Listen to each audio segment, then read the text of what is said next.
Alors, on va voir un théorème qu'on appelle le théorème de meilleure approximation. Il est dû à Legendre aux alentours de 1798. Alors, des théorèmes de meilleure approximation, il y en a de tous les côtés, hein. Il y a dans les espaces hilbertiens, on veut approcher un vecteur avec un vecteur d'un sous-espace. On en a avec les polynômes, par exemple, on veut approcher une fonction continue sur un compact par un polynôme. Bon. Mais là, c'est un théorème de meilleure approximation diophantienne. C'est-à-dire qu'on va prendre un réel et on va l'approcher, un réel bon, qui peut être aussi une fraction rationnelle, et on va l'approcher par une fraction rationnelle.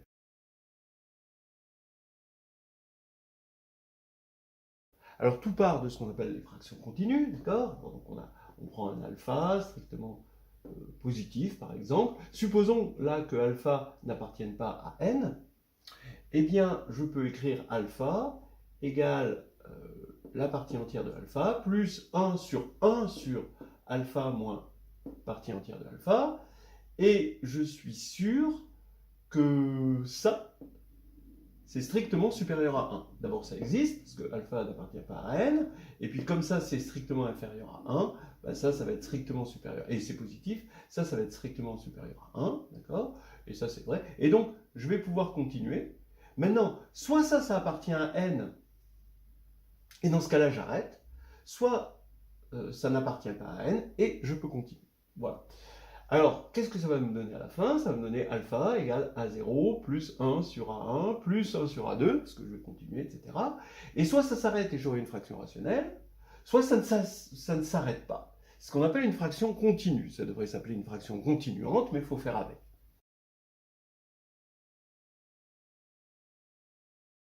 Voilà. Alors, par exemple, vous allez prendre 5. Bon, bah, 5, c'est crochet ici, 5. Voilà. Bon, alors attention, ne confondez pas ce crochet avec la partie entière. Hein. Là c'est le crochet des fractions continues. Vous prenez 22 septièmes.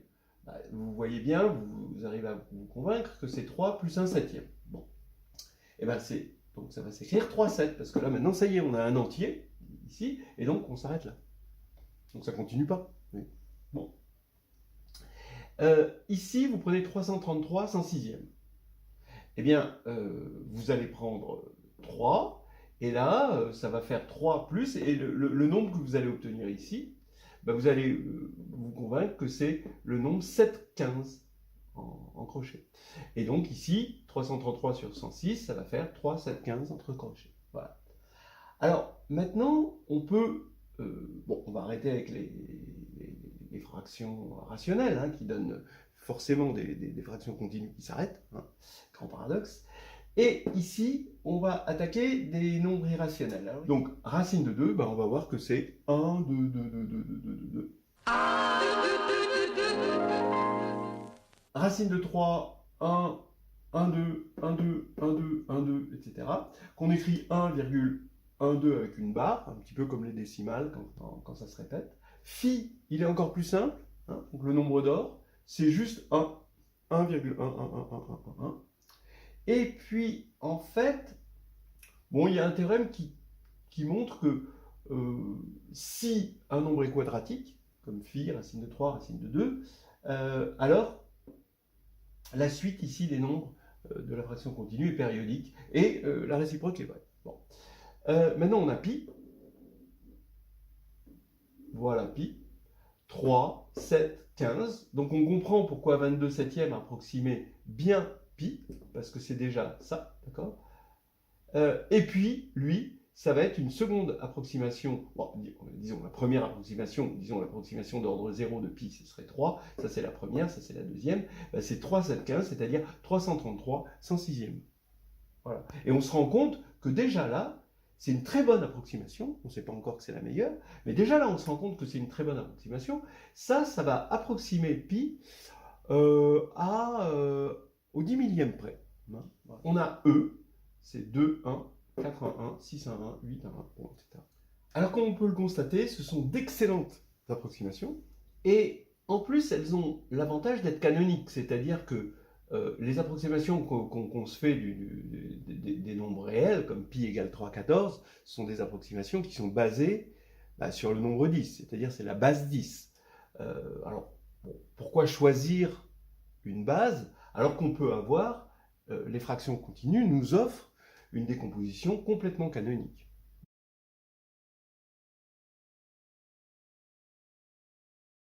Alors qu'est-ce qu'on va montrer? On va montrer que ces pointillés là, ce nombre à pointillés a un sens.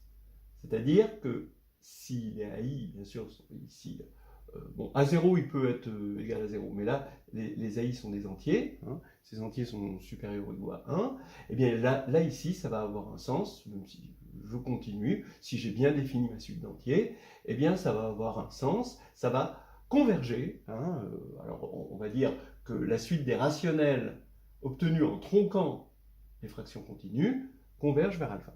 Ensuite, que cette convergence est très rapide, alors on va voir que dans un certain sens, l'approximation est excellente. Voilà.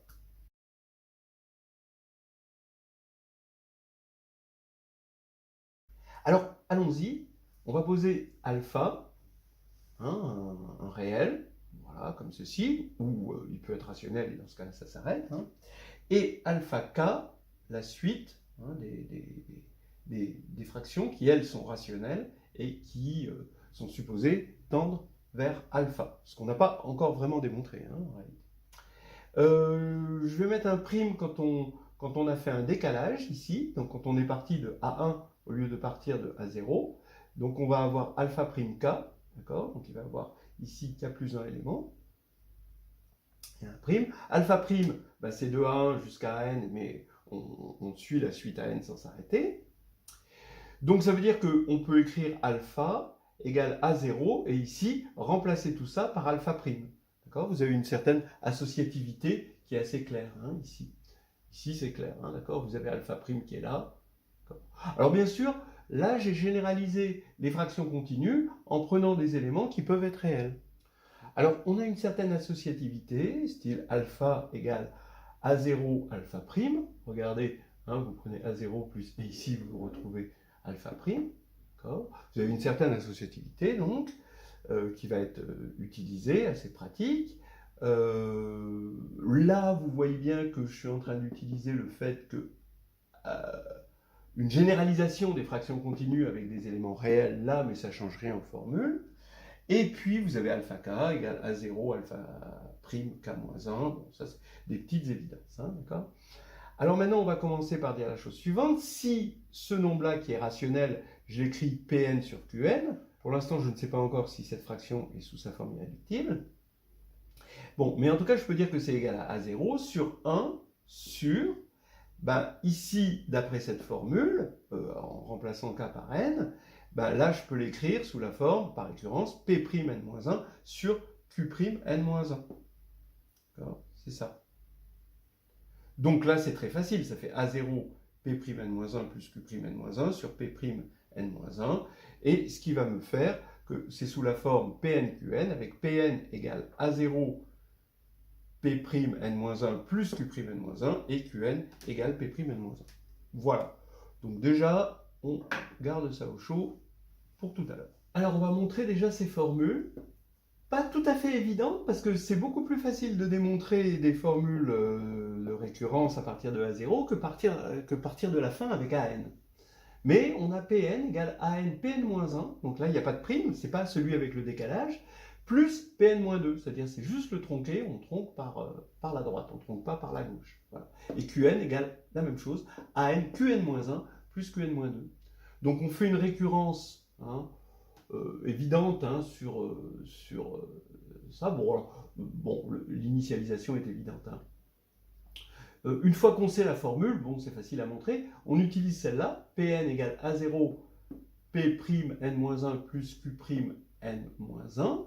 On va remplacer, donc on va écrire Pn égale, ici, on va prendre P'N-1 et on va écrire P'N-1 ici. P'N-1, ici, c'est toujours AN, parce que comme on a tronqué par la gauche, eh ben, le dernier reste le même, c'est AN, fois P'N-2 plus P'N-3, voilà, plus Q'N-1, et Q'N-1, pareil, c'est AN, Q'N-2 plus Q'N-3 par récurrence. Maintenant, on va regrouper les termes en AN et on va avoir un terme A0 P'N-2 plus Q'N-2. Et là, on reconnaît Pn-1, okay, d'après ces formules-là. Et là, on va avoir A0 P'N-3 plus Q'N-3. Et d'après ces formules-là, on reconnaît Pn-2. Donc, on obtient bien ce que l'on voulait. Ensuite, Qn. Qn, c'est P'N-1. P'N-1, je le remplace par AN P'N-2 plus P'N-3. D'accord? Et, oui, par récurrence. Parce qu'on a supposé ça par récurrence. Sur n, et donc ça fait AN, mais P'N-2, d'après ça, c'est Qn-1, et toujours d'après ça, c'est Qn-2. Donc on retrouve bien cette formule-là. Maintenant on attaque le 2, on va montrer, donc ça c'est vraiment très utile dans les problèmes d'approximation, Qn Pn-1 moins Pn Qn-1 est égal à moins 1 puissance n. En fait c'est le cœur même de l'approximation. Regardez, par récurrence, on le fait par récurrence.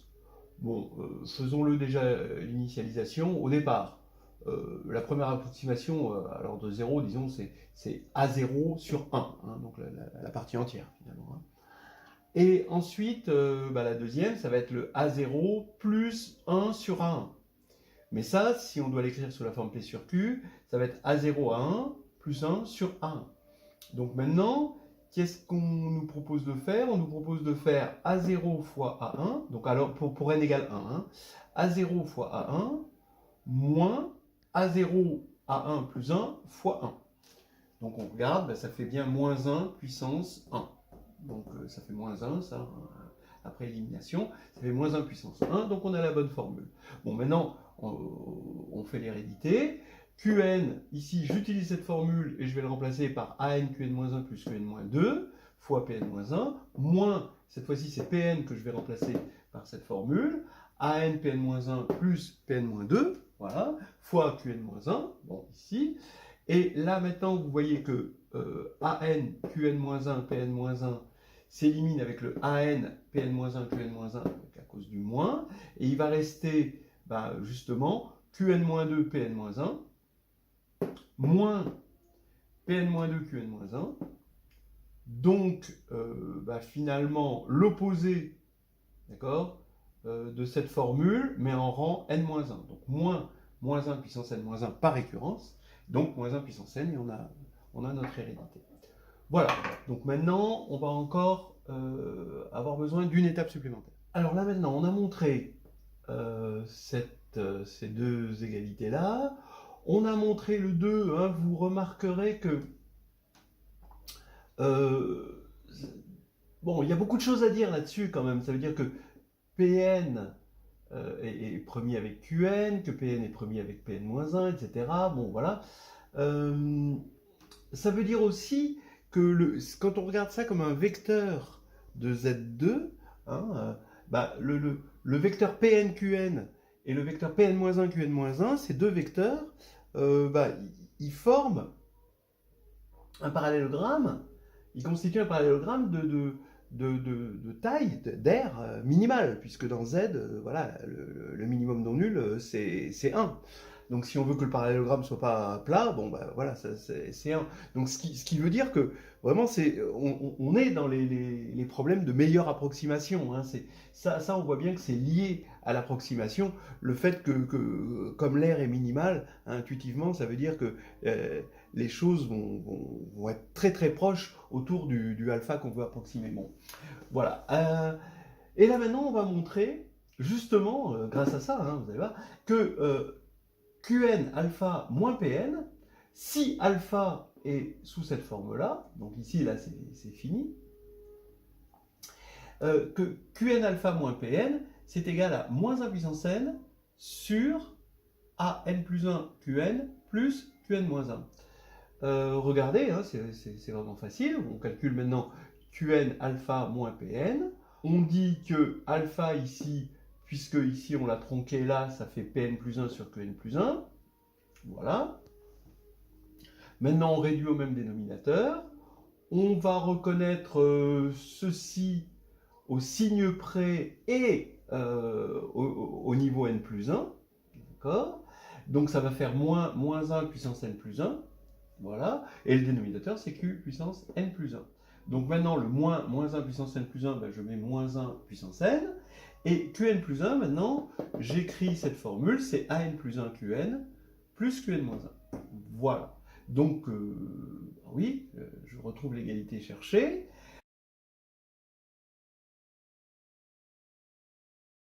Alors, regardez maintenant en quoi ça va nous servir. Parce que vous allez me dire, oui, mais alpha, ici, c'est un rationnel, alors qu'en général, c'est un réel. Ben oui, mais c'est les mêmes formules.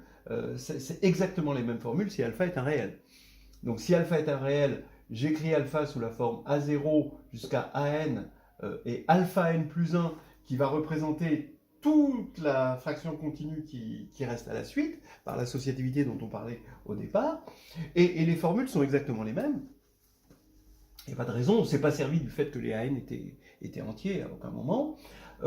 Alpha vérifiant ça, alors je regarde la valeur absolue de Qn alpha moins Pn. Donc ici, en valeur absolue, ici je vais avoir 1. Ici, au dénominateur, ben, à la place de An plus 1 Qn plus Qn moins 1, j'ai remplacé An plus 1 par alpha n plus 1 ici, Qn plus Qn moins 1, voilà.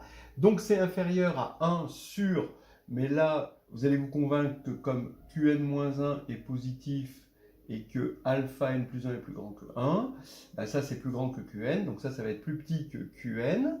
Là j'ai divisé par Qn, donc pour passer d'ici à ici, donc je mets un Qn en plus, donc c'est inférieur à 1 sur Qn carré, ce qui est une très bonne approximation. Voilà. Et donc entre autres, ben, on voit que comme Qn tend vers l'infini, parce que Qn, ça c'est une suite d'entiers qui est strictement croissante. Hein, vous regardez ceci, vous supposez que alpha est un réel, donc An sera toujours plus grand que 1, hein, ici, et donc vous avez que, donc ça c'est strictement positif, ça c'est plus grand que 1, donc Qn sera strictement plus grand que Qn-1, donc on a une suite d'entiers, hein, strictement croissante, donc qui tend vers l'infini. On va bien avoir une convergence de notre suite ici, de fractions continues tronquées vers alpha. Bon, donc déjà, là on a montré que les petits pointillés, et cette écriture avec des pointillés, ça avait du sens. Hein. Et maintenant que ça a du sens, c'est que c'est une très bonne approximation. Parce qu'on a quelque chose de quadratique. Et déjà Qn est déjà très grand par rapport à n, hein, à cause de ça. D'accord? Vous voyez toujours pareil, hein, comme les An sont supérieurs à 1, bah, on a au moins la suite de Fibonacci. Et la suite de Fibonacci, bon, bah, c'est quand même du phi puissance n, hein, c'est du grand O de phi puissance n. Et phi puissance n, donc c'est quand même assez grand, hein, d'accord? On voit que Qn grandit, que là ça grandit parce qu'en plus on met à la puissance 2. Ça fait une précision que je vous laisse imaginer. Donc déjà, vous avez vu avec 333 à 106e, c'est déjà énorme comme précision qu'on a, alors qu'on n'est qu'à la troisième étape, ou la deuxième étape, je dirais, de l'approximation de pi.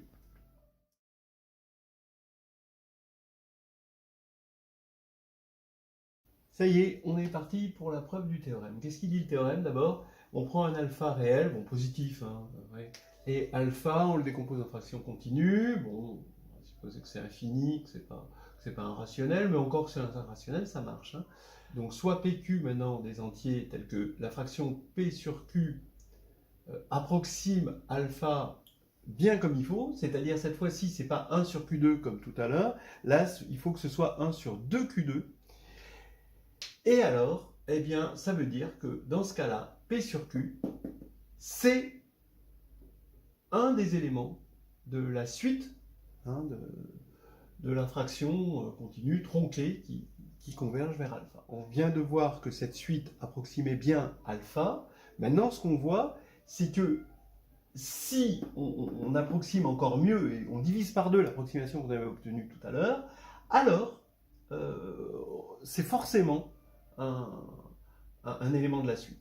Ça, c'est quand même quelque chose d'assez extraordinaire. Attention, tous les éléments de la suite, hein, je précise, n'ont pas cette précision-là.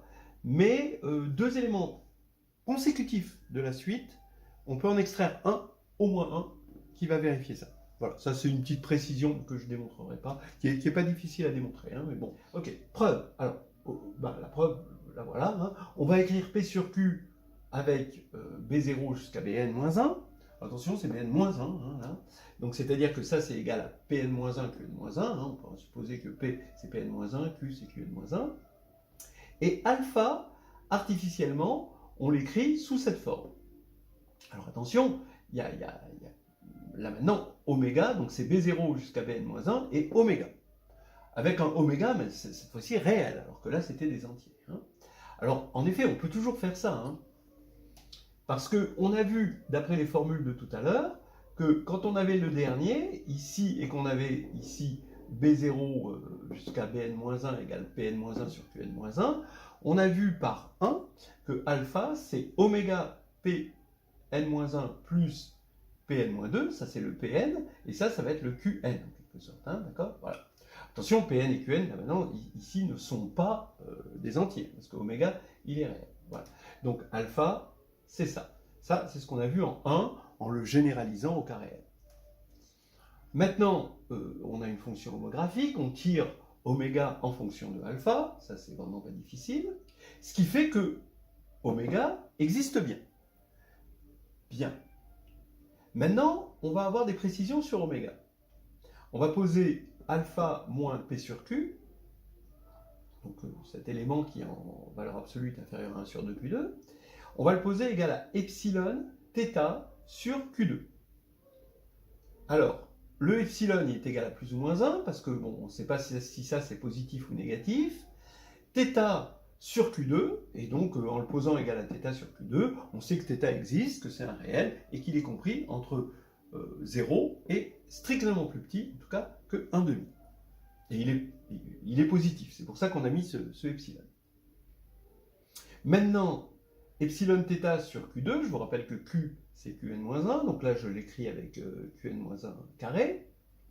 C'est donc par définition alpha moins Pn-1 sur Qn-1. Et maintenant, d'après 3, ça, on a vu que c'était égal à moins 1 puissance n-1 sur oméga Qn-1 plus Qn-2. Ça, c'était ce qu'on a démontré en 3, généralisé toujours au réel.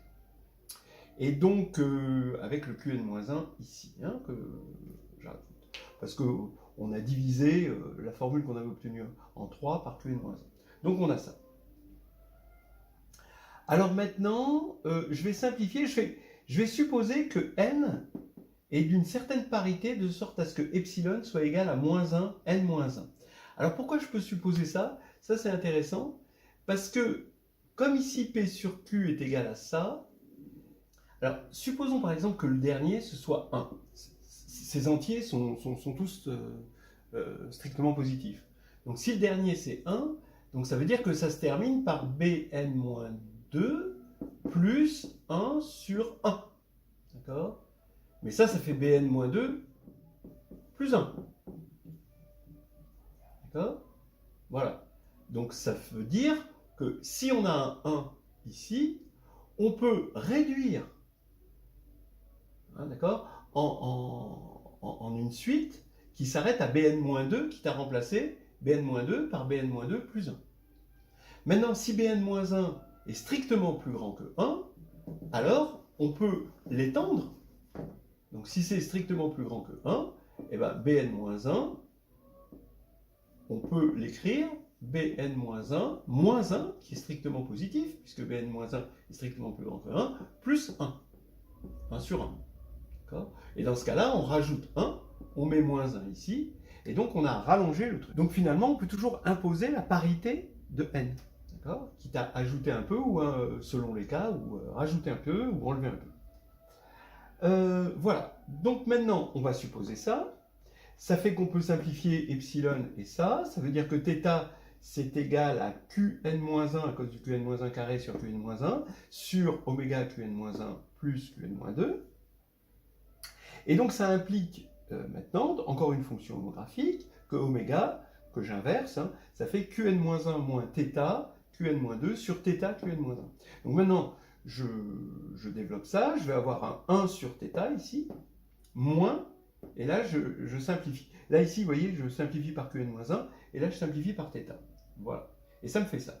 Or, on avait dit que ça, c'était plus petit que 1, mais θ, il est plus petit que 1,5, strictement plus petit que 1,5, donc 1 sur θ est plus grand que 2, et donc ça veut dire que c'est plus grand que 1. C'est ça qui est extraordinaire, c'est que oméga, c'est un réel plus grand que 1. Comme c'est un réel plus grand que 1, je vais pouvoir maintenant le décomposer en fractions continues, et donc j'ai alpha qui va être égal à B0 jusqu'à Bn-1, et là, j'ai ma fraction continue, je suppose que oméga, c'est Bn, Bn plus 1, etc. Et ça continue. Donc ça veut dire que alpha est égal à ça.